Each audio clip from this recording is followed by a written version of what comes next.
전에 우선 이론적인 배경을 알아야겠다는 생각에서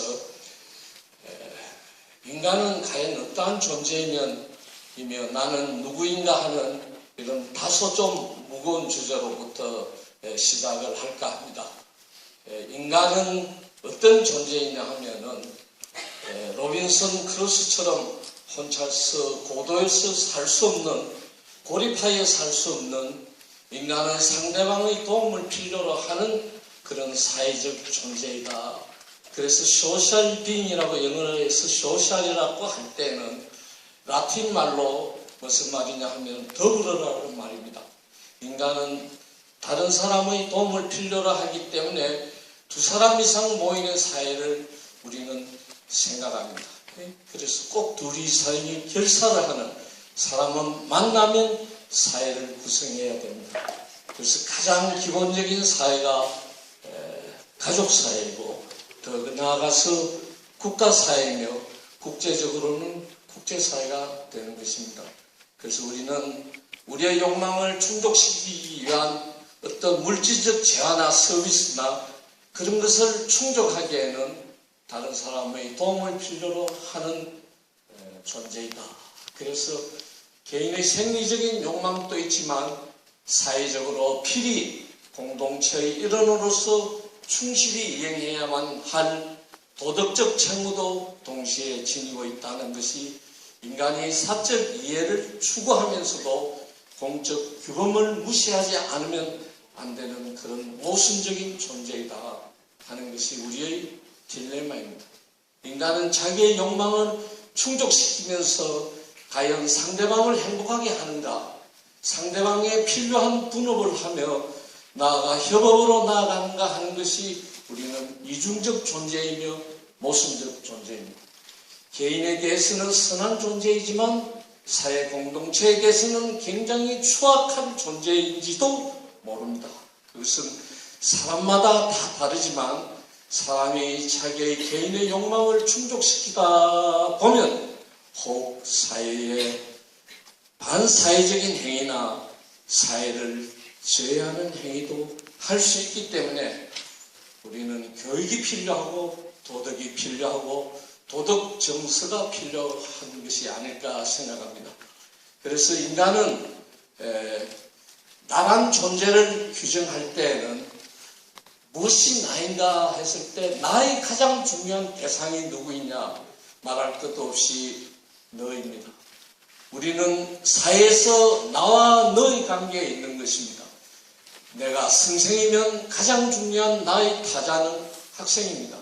내가 남자이면 나의 가장 중요한 타자는 여자입니다. 내가 부모이면 나의 가장 중요한 타자는 자식입니다. 그래서 나와 너의 변정법입니다. 변정법이라고 하는 것은 상대방을 만나야만이 비로소 나타나는 관계를 변정법적인 관계라고 합니다. 그런데 그 관계가 아름다운 관계가 아니라 만났다 하면은 싸우게 되는 모순적 관계입니다. 모순이란 뭔지 아시죠? 모순. 창과 방패라는 말입니다. 방패는 창이 있으면 필요하고 창은 방패가 있어야만 필요합니다. 그런데 이 두 방패가 서로 이중적 관계입니다. 왜냐하면 이 세상에 방패가 왜 태어났느냐 하면은 어떠한 창도 무찌를 수 있기 때문에 방패가 태어났습니다. 창도 마찬가지입니다. 역으로. 그러나 그러한 방패가 있다면 그것의 존재 가치가 잘못되기 때문에 인간은 누구나 너를 만나면 모순적 관계가 성립됩니다. 그러나 이 모순적 관계는 가장 아름다운 기본적인 인간관계입니다. 고로 나는 너를 만나야만 내가 너이기 때문에 우리는 세 가지의 사회적 관계를 생각할 수 있습니다. 나 혼자 있을 때 나와 나의 만남이 있습니다.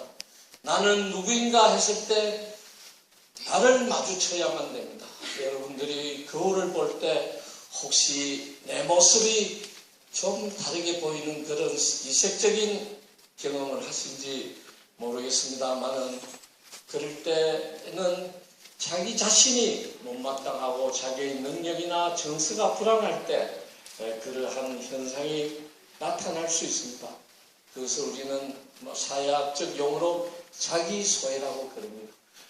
그 다음에 나는 너를 만나야만 나타나는 관계가 있습니다. 그리고 나와 너는 우리라고 하는 관계 속에서 다른 우리를 만나기 때문에 사회적 관계라고 그렇게 이야기합니다. 그래서 나는 자연을 만날 때 그 자연이 가장 객관적입니다. 오늘날 우리가 과학기술이 발달하고 해서 전 세계적으로 이렇게 소통을 하게 되는 것도 과학이라고 하는 어마어마한 자연의 힘을 응용하는 능력이 인간이 개발했기 때문에 그러합니다. 옛날에는 60살도 못 살았습니다만 오늘날 100세까지 시대라고 하는 것이 좋은 의학, 좋은 시설 이런 것이 나타났기 때문에 인간이 자연을 가공하는 능력이 향상되어졌기 때문에 우리가 오늘날 이러한 어떤 혜택을 누리는 것이기 때문입니다. 고로 사람은 자연을 만나면 굉장히 객관적이기 때문입니다. 옛날 사람은 생기로 농사를 지었습니다. 그런데 오늘날 사람은 터럭터럭 비행기로 농사를 짓기 때문에 훨씬 객관적인 요인에서 앞서가고 있습니다. 그래서 우리가 자연을 만나는 것을 객관이라 그러고 인간이 도구를 가지고 자연을 응용하는 것을 우리가 노동이라 그럽니다. 노동. 아까 우리 안도 지부장님께서 인간의 특징은 동물과는 달리 노동과 그리고 또 하나 언어를 구사한다는 점에서 인간은 다른 동물과 다릅니다. 그래서 우리는 자연을 만날 때를 도구를 가지고 자연을 개조하고 변형해서 여기 있는 모든 이러한 시설물이 자연에서 가져온 것입니다. 그래서 우리가 자연을 만나면 우리는 노동을 생각하게 되고 우리는 가장 중요한 상대방을 만나면 언어를 구사하는 것입니다. 언어란 희노애락만을 이야기하는 것이 아니고 무엇이 옳고 마땅하고 무엇이 규범적인가 하는 진선미에 관하여 우리가 상대방에게 자기의 필요를 알리고 상대방에게 동의를 구해서 마침내 서로 같은 정서, 같은 마음으로 가기 위하여 우리는 언어와 노동을 구사하는 것입니다. 그러나 인간은 신이 인간에게 준 가장 형벌이라 할까 한계는 뭐냐 하면은 인간이 끝없이 자기의 욕망을 충족시키고 자기의 의도를 성취할 수 없는 그런 조건을 가져다 준 것입니다. 모든 사람은 다 죽습니다. 그것이 한계입니다. 모든 사람의 지능은 백과사전의 한 장도 잘 모르고 있습니다. 인간이 가지고 있는 한계 인생의 특징입니다. 여러분 다 젊은 날도 한순간입니다. 모든 것이 정해져 있습니다. 우리에게는 일정한 시간과 공간 속에서 우리는 한정되어져 있기 때문에 우리의 존재를 리미티드 비잉이라고 합니다. 한계 인생이라는 말입니다. 그래서 인간은 이러한 조건 때문에 인간은 늘 무기력, 무능력, 자기소외, 무규범이란 우리 사회를 지탱유지하는 하나의 원리가 붕괴되어져 있습니다. 오늘 그런 현상들이 참 많습니다. 그래서 우리 인간이라면 누구나 힘이 없고 능력이 없어 보이고 사회를 지탱유지하는 어떤 법적이고 규범적인 요인이 상실되어져 있으며 자기 스스로를 자기가 정체성을 확립하는 아이덴티티에 있어서 문제를 발생하고 있습니다. 그리고 늘 아이솔레이티드 빙, 혼자서 고립되어져 있는 것 같은 그런 삭막함, 그런 쓸쓸함을 느끼는 것이 이것이 인간적인 조건입니다. 다시 한번 되풀이해서 한번 지금까지 하신 것을 여러분에게 단적으로 한 번 더 요약하겠습니다. 사람은 자기의 욕망을 충족시키기 위하여 때로는 상대방을 괴롭힐 수 있는 그런 반사회적 존재이다 하는 것이 너무나 인간적인 조건입니다. 인간은 자기의 행복을 추구하기 위해서 공동체의 규범이나 공동체의 질서를 와해시키고 붕괴시키는 제 경향이 있습니다. 그렇지 않은 사람도 있습니다. 법 없이도 살 수 있는 착한 사람도 있습니다. 그러나 자본주의적 인간관계에 있어서는 상대방의 약점을, 상대방의 잘못을 덜추고 그것을 자기 것으로 가져가고자 하는 참으로 자본주의적 그러한 경제 질서 때문에 사람은 그렇게 되는 제 경향이 있다는 것이 우리가 스스로 반성하고 우리가 이것을 인식한 다음에 바른 댓글이나 어떤 건전한 사회에 대한 어떤 대체 방안이나 과제를 생각하는 것이 순서가 아닐까 생각합니다. 다음으로 우리가 오늘 살아가고 있는 사회를 어느 유명한 베크라는 독일의 사회과학자는 이것을 위험사회라 했습니다. 영어로 리스크 소사이어티. 이것이 뭐냐 하면은 옛날과는 달리 과학기술이 발달하고 온 지구가 통신을 하고 교류를 함으로써 무한대의 경쟁이 열려지고 있는 것입니다. 무한대로 우리는 정보를 공유하고 있지만 여기에 커다란 문제가 있습니다. 옛날에는 자연재해밖에 없었지만 어느 날 인간이 스스로 위험을 창조했습니다. 위험을 즐기고 있습니다. 원자력 발전소를 인간이 스스로 만들었습니다. 편리하니까.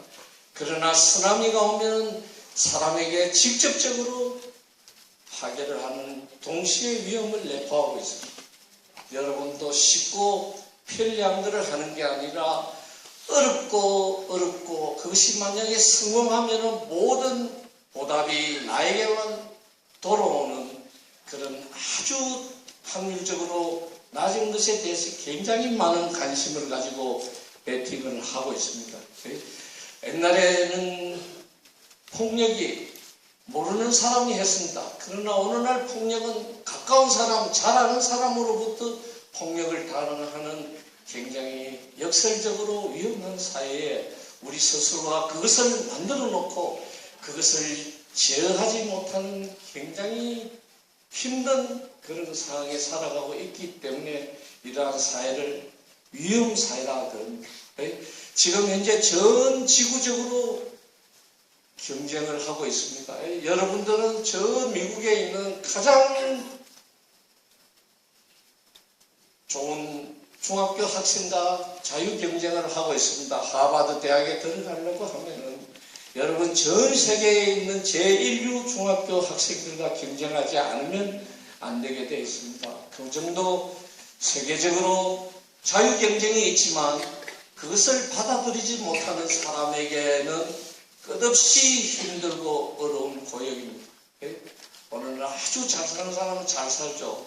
근데 아주 힘든 사람은 굉장히 힘든 양극화다.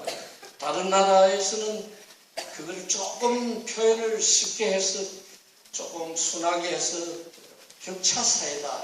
격이 차가 나구나. 우리는 뭐냐 하면은 빈익빈 부익부 양극화 부자와 그렇지 않은 사람으로 그냥 나눠놨습니다. 분열 갈등이죠. 그만큼 스스로가 우리가 살아가고 있는